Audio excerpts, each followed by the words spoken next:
Hello everyone, welcome to our channel Biology Sites. In this video today we will discuss about cell organelle. Cell के अंदर कितने organelles present होते हैं या फिर उनके क्या क्या फंक्शंस होते हैं, इनके बारे में हम डिटेल स्टडी इस वीडियो में करने वाले हैं। तो सबसे पहले हम जान लेते हैं कि पार्ट्स ऑफ द सेल के कितने पार्ट्स होते हैं। तो cell mainly divided into 3 parts, plasma membrane, nucleus and cytoplasm. Cell के जो होते हैं वो 3 पार्ट्स होते हैं, प्लाज्मा मेम्ब्रेन होता है, न्यूक्लियस होता है और साइटोप्लाज्म होता है। तो सबसे पहले हम बात करते हैं न्यूक्लियस की कि न्यूक्लियस क्या होता है। तो न्यूक्लियस जो होता है वो बहुत ही ज़्यादा इंपॉर्टेंट होता है सेल के लिए। सेल के अंदर न्यूक्लियस बहुत ही ज़्यादा इंपॉर्टेंट रोल प्ले करता है। ये क्या होता है, प्रोमिनेंट, मतलब कि बहुत ही ज़्यादा मुख्य रूप से काम करता है। एंड लार्ज ऑर्गेनल, सेल के अंदर जो ऑर्गेनल्स प्रेजेंट है इसमें सबसे बड़ा जो होता है ऑर्गेनल ये न्यूक्लियस से ही होता है और इसका स्पेसिफिक काम भी होता है। House most of the cell DNA, ठीक है। ये क्या करता है, डीएनए को कंटेन करके अपने अंदर रखता है। दे कंटेन ऑल्सो जीन्स, ठीक है। अब जीन्स जो है हमारा, जीन जुड़ के डीएनए का फॉर्मेशन करता है और डीएनए से हमारा क्रोमोसोम्स बनता है और जो क्रोमोसोम्स है वो न्यूक्लियस के अंदर पाया जाता है।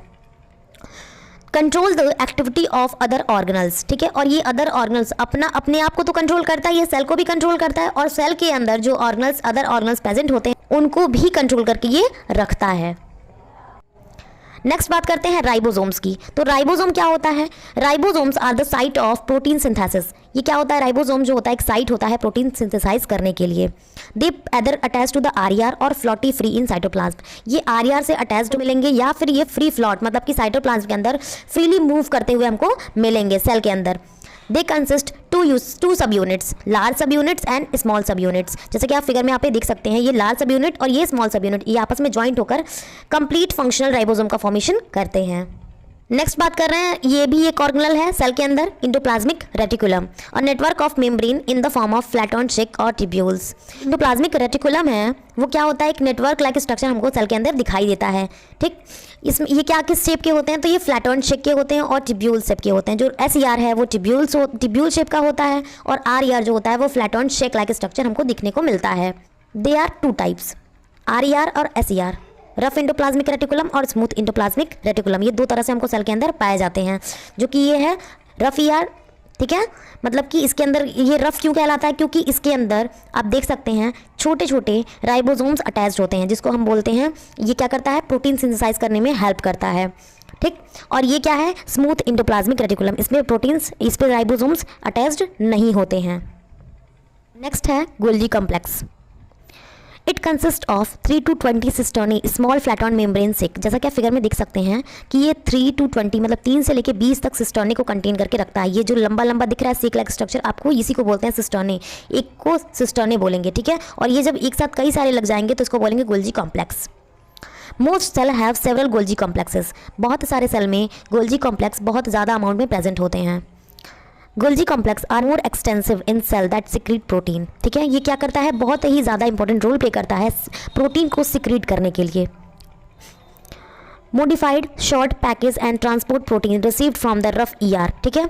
गोल्जी कॉम्प्लेक्स क्या करता है, ये मॉडिफाई करता है, ठीक है, प्रोटीन को बनाता है, उसको शॉर्टलाइज करता है कि कौन सा प्रोटीन हमारे सेल के लिए अच्छा है, कौन सा बेकार है, उसको हटाता है और देन उसको पैक करके ट्रांसपोर्ट करता है इनटू द सेल, ठीक है। जैसे कि आप यहाँ पे देख सकते हैं कि ये क्या कर रहा है, प्रोटीन को सिक्रीट कर रहा है, साथ में वेसिकल्स को भी सिक्रीट करता है बाहर।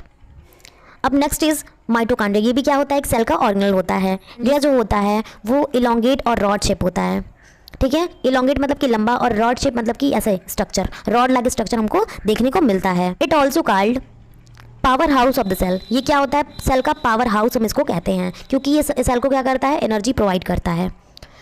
Next is the number may as few as 100 or as many as several thousands depending on the activity of the cell।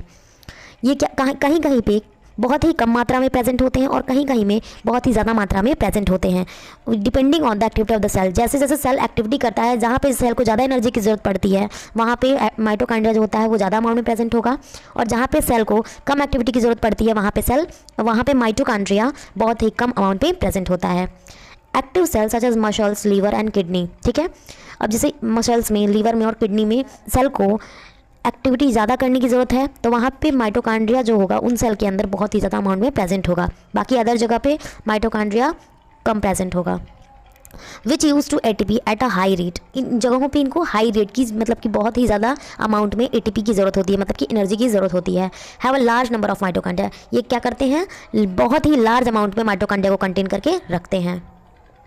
Next is lysosome, membrane enclosed vesicles that form from Golgi complex. अभी मैंने बोला कि जो Golgi complex होता है वो protein को भी सिंथेसाइज करता है और वेसिकल्स को भी। तो प्रोटीन तो निकल के साइटोप्लाज्म में चला जाएगा, लेकिन वेसिकल्स क्या फंक्शन परफॉर्म करते हैं, तो वेसिकल जो होता है वो बहुत सारे एंजाइम्स को कंटेन करके रखता है, जिसको हम बोलते हैं lysosome.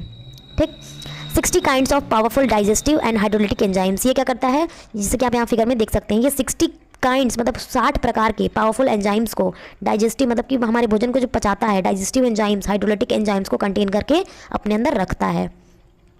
Lysosomal enzyme also help recycle worn out the cell structure. जो सेल बहुत ही ज़्यादा पुराना हो चुका है या फिर बहुत ही ज़्यादा घिस गया है या फिर बहुत ही ज़्यादा बोलें तो एक तरह से डेड हो गया है, उसको वॉर्न आउट करता है, रिसाइकल करता है ये हाइड्रोलिटिक एंजाइम। ठीक है, ये वेसिकल्स जिसको बोलते हैं lysosome. Some disorders are caused by faulty और एब्सेंट लाइसोसोमल एंजाइम्स। ठीक है, कुछ सेल के अंदर जो होता है लाइसोसोम एब्सेंट होता है, जिसकी वजह से उस मनुष्य के शरीर में नियमन पिक डिजीज़ हो जाता है या फिर गॉचर्स डिजीज़ हम देखने को मिलता है।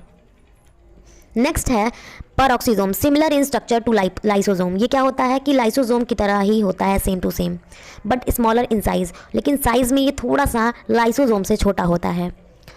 They contain several oxidase enzymes that can oxidize various organic substances. क्या करता है, वेरियस सबस्टांस को ऑक्सीडाइज करता है। ठीक है, organic substance, various organic substance को ऑक्सीडाइज करने वाले एंजाइम्स ये कंटेन करके अपने अंदर रखता है।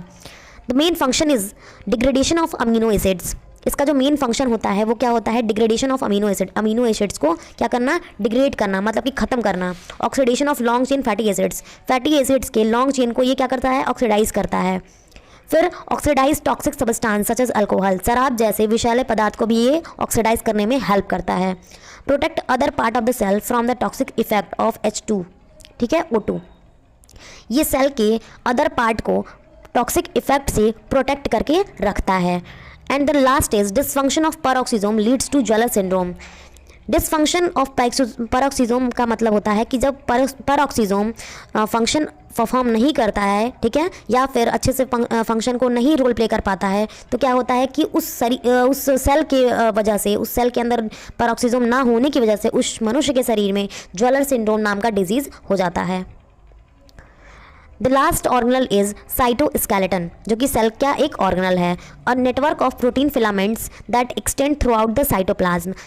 एक प्रोटीन फिलामेंट, ठीक है, जो कि क्या होता है, एक्सटेंड होता है throughout the cytoplasm. Cytoplasm के अंदर protein filament network like structure पूरे सेल में, साइटोप्लाज्म में सेल के फैला हुआ रहता है। There are 3 types of filamentous protein, ठीक है, वो 3 तरह के फिलामेंटस प्रोटीन होते हैं, contribute to the cytoskeleton structure, जो कि साइटोस्केलेटन, कंप्लीट साइटोस्केलेटन स्ट्रक्चर को बनाते हैं। वो कौन कौन से होते हैं, तो पहला है माइक्रोट्यूब्यूल्स, दूसरा है इंटरमीडिएट फिलामेंट, तीसरा है माइक्रोफिलामेंट। ये तीनों जो प्रोटीन फिलामेंट है वो मिल के साइटोस्केलेटन स्ट्रक्चर को बनाते हैं।